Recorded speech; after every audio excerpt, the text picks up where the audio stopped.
میرے محترم بزرگوں اور دوستوں اور بھائیوں، میں نے ابھی قرآن کریم کی آیت کا ایک حصہ تلاوت کیا جس میں اللہ تبارک و تعالی نے پوری امت مسلمہ کو خطاب فرمایا، اور نہ صرف خطاب فرمایا بلکہ امت کو ایک بہت بڑا تمغہ عطا فرمایا، بہت بڑا اعزاز عطا فرمایا۔ امت مسلمہ کو اعزاز یہ عطا فرمایا کہ اس کو خیر امتن سے تعبیر ہو کہ تم سب سے بہترین امت ہو۔ امت ہر نبی کی جو جس قوم کی طرف یا جس انسانوں کے گروہ کی طرف کسی پیغمبر کو بھیجا جاتا ہے تو اس گروہ یا قوم کو قرآن امت کہتا ہے۔ ایک تو ہوتی ہے قوم، جیسے پچھلے جمعہ کو میں نے عرض کیا تھا، قوم سے مراد یہ کہ وطن کی بنیاد پر، زبان کی بنیاد پر، لیکن امت وہ ہے جو دین کی بنیاد ایک۔ تو ہر نبی کی ایک امت رہی ہے، حضرت ابراہیم علیہ السلام کی امت، حضرت موسیٰ علیہ السلام کی امت، حضرت عیسیٰ علیہ السلام کی امت۔ جن حضرات کی طرف ان پیغمبروں کو مبعوث فرمایا گیا وہ ان پیغمبروں کی امت کہتے۔ تو نبی کریم سرور دو عالم صلی اللہ علیہ وسلم کی امت کیا ہے؟ وہ لوگ جن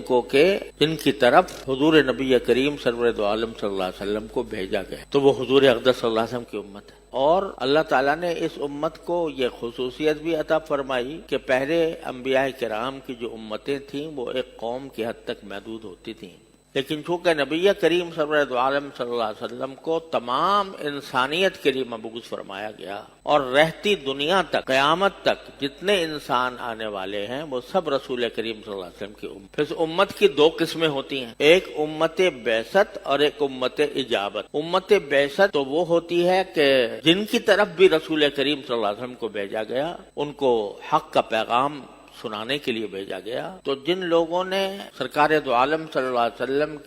کے پیغام کو، آپ کی دعوت کو قبول کیا اور ایمان لائے، وہ امت اجابت یعنی سارے مسلمان۔ اور جنہوں نے جو ایمان نہیں لائے اور آپ کی دعوت کو قبول نہیں کیا وہ بھی سرکار دو عالم صلی اللہ علیہ وسلم کی امت ہے، لیکن امت بعثت یا امت رسالت ان کی طرف آپ کو بھیجا گیا، آپ نے ان کو بھی پیغام پہنچایا، آپ نے ان کو بھی تبلیغ فرمائی، لیکن وہ اپنی بشامت اعمال کی وجہ سے وہ قبول نہیں کیا انہوں نے، تو وہ کافر رہے اعوذ باللہ، لیکن ہیں حضور کی امت میں، امت رسالت۔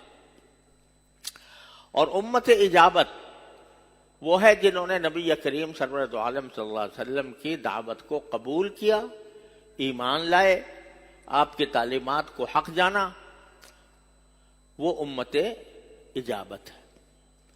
تو یہاں خطاب جو ہو رہا ہے اللہ تعالیٰ کی طرف سے یہ امت اجابت کو ہو رہا ہے، یعنی اس امت کو جس نے سرکار دو عالم صلی اللہ علیہ وسلم کی تعلیمات کو قبول کیا، اس پر ایمان لائے اور کلمہ پڑھا، اشہد ان لا الہ الا اللہ اشہد ان محمد عبدہ ورسولہ۔ ان کو خطاب کرتے ہوئے فرمایا کہ خیر امت، تم ساری امت میں سب سے بہتر ہو۔ اللہ تبارک و تعالیٰ کی طرف سے یہ خطاب مسلمانوں کو کہ تم ساری امتوں سے سب سے بہتر امت تم ہو، یہ کوئی معمولی اعزاز نہیں ہے، یہ ایک بہت بڑا تمغہ ہے جو اللہ تبارک و تعالیٰ نے مسلمانوں کو عطا فرمایا کہ تم ساری امتوں سے بہتر امت ہو۔ کیوں ہو؟ وہ اس کے بہت سے اسباب ہیں، لیکن آگے اس کی جو بنیادی خصوصیت بیان فرمائی وہ یہ کہ خیر امت اخرجت للناس، کہ یہ امت جو ہم نے تمہیں پیدا کی ہے، سرکار دو عالم صلی اللہ علیہ وسلم کی غلامی کرنے والے، ان کی خصوصیت یہ ہے کہ ان کو لوگوں کے لیے پیدا کیا گیا، یعنی یہ صرف اپنے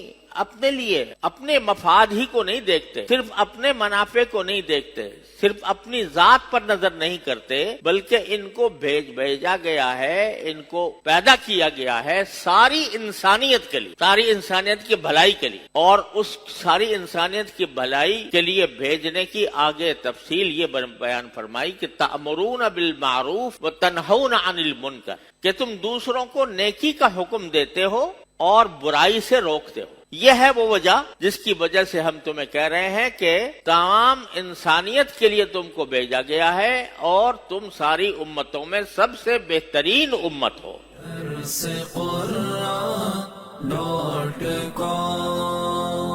www.darsequran.com